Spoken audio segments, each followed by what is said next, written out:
ಶ್ರೀ ಗಣೇಶಾಯ ನಮ. ಎಲ್ರಿಗೂ ನಮಸ್ಕಾರ. ನಾನು ನಿಮ್ಮ ಗೋವಿಂದ ದ ಫ್ಲೋ.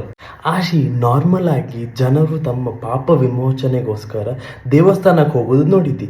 ಆದರೆ ಇಲ್ಲಿ ದೇವರೇ ಬಂದು ತಮ್ಮ ಪಾಪ ವಿಮೋಚನೆ ಮಾಡಿದ್ದಾರೆ ಅಂತ ಹೇಳಿದ್ರೆ ನಂಬಲಿಕ್ಕೆ ಆಗ್ತದಾ? ಸೃಷ್ಟಿಯ ಆರಂಭದಲ್ಲಿ ಬ್ರಹ್ಮನಿಗೆ 5 ತಲೆ ಇರ್ತದೆ. ಹಾಗೂ ಇಡೀ ಪ್ರಪಂಚವನ್ನು ಸೃಷ್ಟಿಸಿದ ಕಾರಣಕ್ಕೋಸ್ಕರ ಅವನಿಗೆ ಒಂದು ಅಹಂ ಇರ್ತದೆ. ಹಾಗೂ ಅವನು ಎಲ್ಲರಿಗಿಂತ ಬಲಶಾಲಿ ಎಂದು ಅವನ ಒಂದು ಮಾಯಾಲೋಕದಲ್ಲಿ ಬದುಕುತ್ತಿರುತ್ತಾನೆ. ಶಿವನು ಬ್ರಹ್ಮನಿಗೆ ಪಾಠ ಕಲಿಸಲು ಹಾಗೂ ಅವನ ಅಹಂ ಕಮ್ಮಿ ಮಾಡಲು ಅವನ ಭಯಂಕರ ಕಾಲಭೈರವ ರೂಪ ತಾಳಿ ಅವನ 5ನೇ ತಲೆಯನ್ನು ಕಡಿಯುತ್ತಾನೆ. ನೀವು ಈಗ ಸಹ ನೋಡ್ಬೋದು, ಬ್ರಹ್ಮನಿಗೆ 4 ತಲೆ ಹಾಗೂ ಒಂದು ಶಾಪ ಸಹ ಕೊಡ್ತಾನೆ.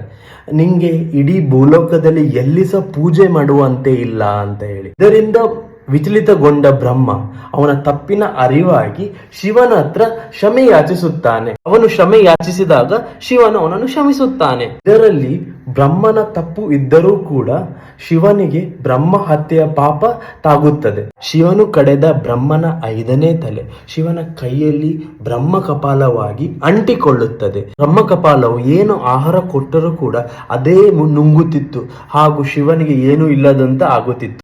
ನಂತರ ಶಿವನು ಈ ಜಾಗಕ್ಕೆ ಭಿಕ್ಷಾಟನೆಗೆ ಬಂದಾಗ ಇಲ್ಲಿನ ಜಗನ್ಮಾತೆ ಅವನಿಗೆ ಆಹಾರವನ್ನು ಬಡಿಸುತ್ತಾಳೆ.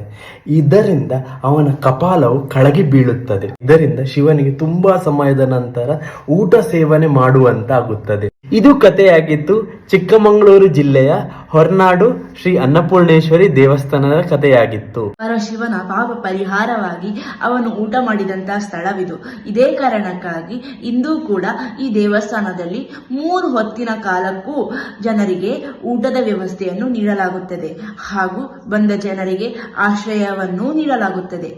ಭದ್ರಾವತಿ ತೀರದಲ್ಲಿ ಇರುವಂತ ಈ ದೇವಸ್ಥಾನವು ಪ್ರಕೃತಿಯ ತಪ್ಪಲಿನಲ್ಲಿದೆ. ಈ ದೇವಸ್ಥಾನವನ್ನು ನೋಡಲು 2 ಕಣ್ಣೂ ಸಾಲುವುದಿಲ್ಲ.